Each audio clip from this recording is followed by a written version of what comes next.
What a movie. What a movie K, the Missing King was. It's amazing. It is one of those very few that I have to put up and give a 10, which is basically a masterpiece. The animation, it's freaking great. It rivals Ufotable. It wouldn't surprise me if Ufotable actually animated that, because it the choreograph and everything, the angles, it's just perfect. The audio, it's so good. It's so good. That is so good. The story, it's so gripping. So gripping. That I will not even try to explain it here in this review, because I don't have the skill, and I know that. I know that I, at the current time, don't have the skill to convey what happens in K Missing Kings to you guys. At least not to do it justice. All I can say about this is that it serves 3 points of this. This movie serves three things. It's one, it introduces us to a new clan, the Green Clan or Jungle, whose leader is called Nagara, and apparently he can talk through a bird. It also introduces us to Yukari, who are an old acquaintance of our, let me see, Yatogami, the guy who protected Shiro, the Silver King or Wise Man, as his real name is in the first season of K. And he is pretty much. I thought that Yatogami, he was badass, but this guy, he beats Yatogami, man, so hard. He beats him so hard. Yeah. He also kind of empowers him because he makes Yatogami realize what it was he was missing in, basically, because for the past year, he has basically been empty, so to speak, because Wiseman wasn't there for him. He wasn't there. Shiro or Wiseman, I actually like Wiseman more. He left a big hole in their life, even in Neko's life. You know, it was left, and there's a new girl, Kukuru, who seems to have feelings for Shiro or Wiseman.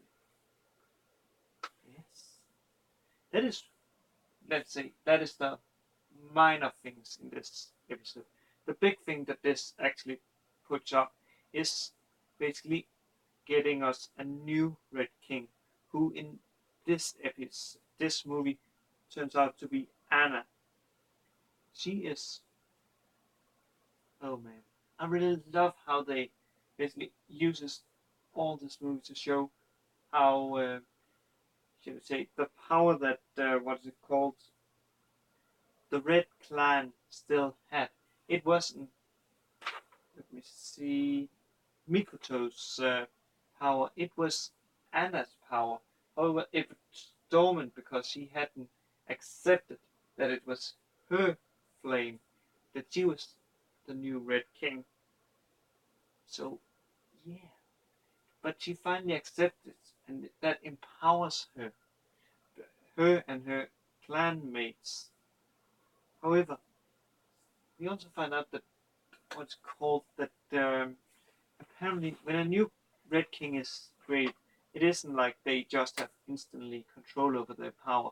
They could actually have died because of the little gift that Nagara left them, if it wasn't because of the Blue King basically stepping in and saving them. So yeah, and also a thing that really shocked me was this ninja. I was really shocked because I looked at it at a moment, and I saw something that this is a girl, but the voice is a man, but it turns out to be a girl, so that's a big thing.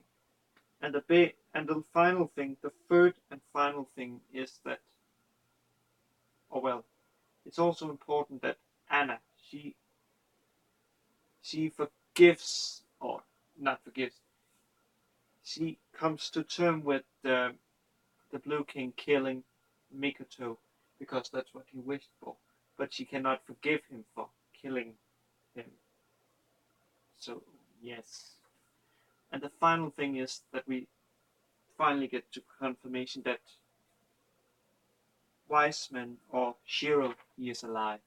He is in the newly constructed airship, and he was saved by the Golden King. I cannot recall his name. I think he was Dendera, the lieutenant from back when Shiro went under the name Wiseman.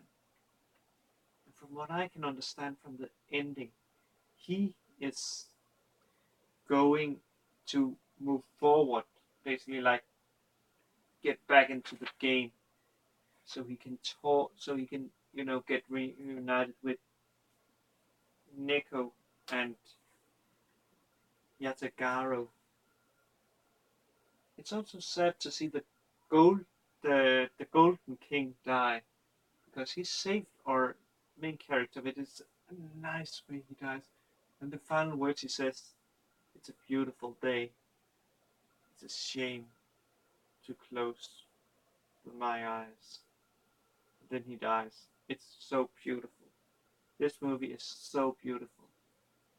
I have so far I've seen there's no localization, or it's not out in the West, not even in what is it called, America. So I have actually asked someone that knows like stuff if they have heard anything about it being localized, because I need to have that in my collection on Blu-ray. And if there's a special edition, I need to have it. It's so good. And this movie, if you haven't seen it yet, go watch it. Of course, if you haven't seen the first season of K, you need to watch that first. You cannot just jump directly in and watch this movie, because then you wouldn't understand who most of the characters is. I there is some minor flashbacks to give the important context, but you need to watch the first season of K if you haven't. And if you still is in doubt if you need to, if this is worth watching, I can say it is. I freaking enjoyed every moment of it. I freaking enjoyed it, and I actually had a very hard time deciding what I will use as thumbnail for this. I'm not even sure. I mean, just use Shiro. After all, he started it all. Or no, I know what I'm gonna use now. I'm gonna use the last words of the Golden King. So yeah. So overall, if you haven't understood it yet, well, sorry, but you are stupid. So, but in trying to put it in terms, this is a much watch for K project fans. This not only bridges the gaps between season 1 and season 2, but it also delivers superb feeling. Man, even some minutes later, I still have like shakes and basically cold running through me of this excitement. I haven't felt this alive in so long. I was originally going to review the Sarah of the End special after this, but now I have to watch the first episode of K. That is how good this movie is. It makes you want to see more. But sadly, this review has to come to an end. So all I can do is wish you all a good day, a good night, wherever you are, and I will see you with the first episode of K, hopefully soon. So see you guys.